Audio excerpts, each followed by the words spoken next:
So we now come on to the pro tips on pre-leased. We've got the experts here. So, while we've covered a lot of ground on pre-leased specifically, so what are things to watch out for? Sudarshan's already mentioned fit outs by tenant is a good idea. That's something that makes it interesting for the investor. I think Sudarshan also touched upon in that sense the lower rentals or looking at what's happening around. What are the Ram? Any other thing that you might want to add? Yeah, so for me, I would say as a real estate consultant, it is very important for our community to do something called a comparative market analysis, which Sudarshan touched upon. I meant two parts of it. So if it's a building, if it's a grade A asset, like let's say the Capital in BKC, I would do a study on what are the deals that have happened in the last 7 months, 8 months, 1 year. We would do something called a comparative market analysis where I get a rental range, let's say for an example, 220 rupees a square feet to 255 rupees a square feet. Now, if this deal has been done at example of 195, 200, there have been situations where this owner was desperate to close the deal. And because of that, his ROI is a bit lower, but the capital cost of acquisition of that asset is still in the region of in capital, let's say 39,000 rupees a square feet on the super built up area. So you need to do comparative market analysis of two things, the rentals going on in that building and the outright rate also, because I am also a bit pessimistic when I do a transaction. Imagine my tenant leaves after 6 months. What happens to my investor at that point of time? Am I able to rent it? So sometimes we have seen very expensive deals in the market that comes up in all your economic times and times saying this company bought 2 lakh square feet at this rental. But if it is a one-off deal, it is very difficult, to convince your investor to. So very important is a comparative market analysis a real estate consultant needs to make for the rental part and the outright part. Second is, I would take this point that for a real estate consultant in today's time, it makes a lot of sense to even go outside the markets that you're dealing with. So if you're dealing in a market called Mumbai metropolitan region, where you look at Mumbai, Navi Mumbai and Thane, if you are getting into the pre-leased asset vertical, it will make sense for you to tie up with realtors all over the country in the major metro cities. Like Sudarshan mentioned, Chennai is another hub which will get a lot of traction in coming months to come. Chennai also is doing excellent in warehousing as of this moment, because we know bigger. So it will make a lot of sense for the real estate consultants to tap into their network of other consultants. And when you are proposing to your investors what kind of properties you're giving, it will be a good to give them a platter of, say, proposal of ITs in Pune, Hyderabad or Bangalore. I think is still oversaturated. Good commercial properties, high street retail on Ahmedabad Road.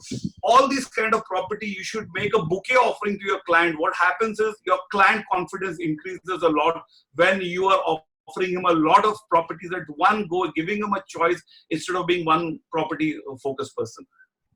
So, can we say that when you're evaluating a proposal, if we evaluate it from a perspective of if we had to put the money and it kind of justifies, us investing the money, if we had that kind of money, then do you think that's probably a great way to look at it?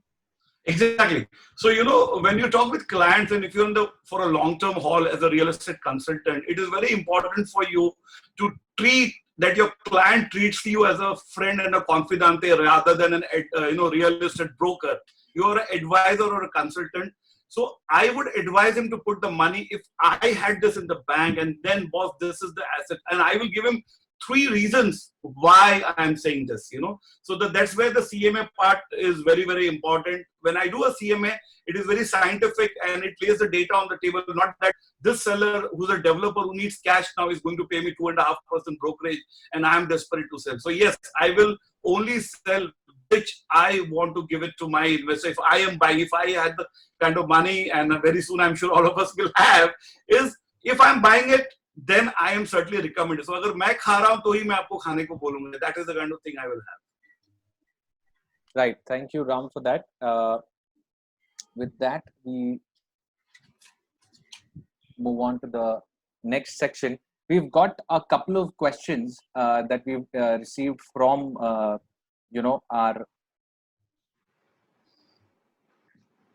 audience when they signed up.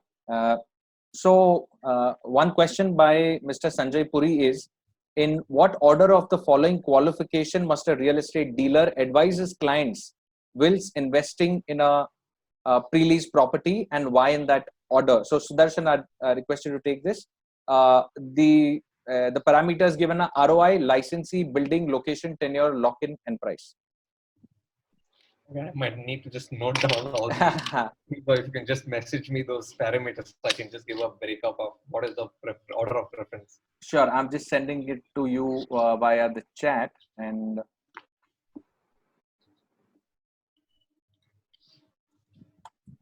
great. So ROI, licensee, building, location, tenure, lock-in, and the price. Just a point, and as a part of the pro tip, which what Ramsar was mentioning, perhaps something which is also very important for you to assess is the tenant and what division of that tenant is working on. Like, there was one of the properties which we had acquired in November, December. It was of an IT company, and there was news that this IT company is actually laying off people. We were quite concerned, should we go ahead with this transaction or not, because there's a good possibility that the tenant might be vacating this premises also. Something which was very critical for us too, when we went deep dive and we understood that the floor at which we were buying was effectively the floor which is the HR as well as the finance department of an organization which employs more than 4 lakh people. Now, yes, there are several divisions which can get laid off, but you can stay rest assured that this division stays intact for all practical purposes, right? Because they still need to keep hiring people, and the finances and the travel, everything happens around that. So the tenant is important in that aspect, the stability, and also to understand which division of that tenant is working and what is the long-term plan around that. So this is something which is just critical just to add there. But from an order of preference, what is important, in my opinion, is always the tenant. Second, the location and the building. Probably go line in line. Don't bargain for a grade B building at this point of time. Considering cash is king, go for a grade A opportunity only. This is second. Third, lock-in is critical now for a property which we were doing. There was a 9-year lease. 3-year lock-in was over, 6 years lease was pending. We were entering at a time where only 5-year lease was pending into it. We renegotiated the lease with the tenant. We said, okay, we are happy to defer 1 year of escalation. In return, give me a 2-year lock-in. So that my investors would have it. The reason why we did by deferring that, we were not losing much for a 20-30 crore investment. But the reason why we wanted is to assess how deeply entrenched the client is in the property. Because this is a way you can identify if the client is wanting to leave the premises or not, right? right. This again, especially location, again, very critical for you to understand as and more every city, let's say Bangalore as an example, because we're predominantly there, is getting denser with respect to congestion and traffic. What is critical for you to identify is these properties which has metro connectivity. So metro connectivity properties should be our top priority because tenants are there, they want to take offices, but they want employees to come in with an open mind to work. And if in case they're coming for 1.5 hours in traffic, they are already irritated and probably their working productivity would not be there. So, and we've seen with the data which we have for predominantly all the properties, especially for the North Delhi, Gurgaon region, that the kind of vacancy rate for properties very close to a metro station has been very, very low in comparison to properties which are a little away from a metro station. So, licensee first, building and location second. If you could renegotiate the lock-in, the intent of renegotiating the lock-in is to see if the tenant is going to stay in the premises. Then comes the ROI. I mean, I would say let go 1% up and down for an ROI. Don't let go of these top 3 priorities in general. Right. Okay. One more question from the audience.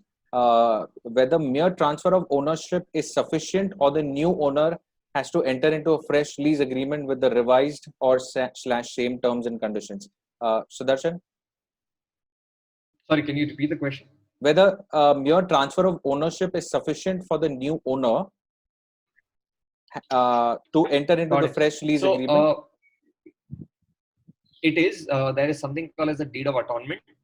That is something which you agree. It's more like you can't change the terms of the deal. You have to honor the same deal as a new owner based on what the previous owner had already negotiated. So it's effectively just that in the lease agreement, at a larger scheme of things, in a layman's language, is your name is replaced with the existing owner, but the terms of the lease still remain the same and is as effective as it was. So it's a term, and you can Google it up, called the deed of atonement.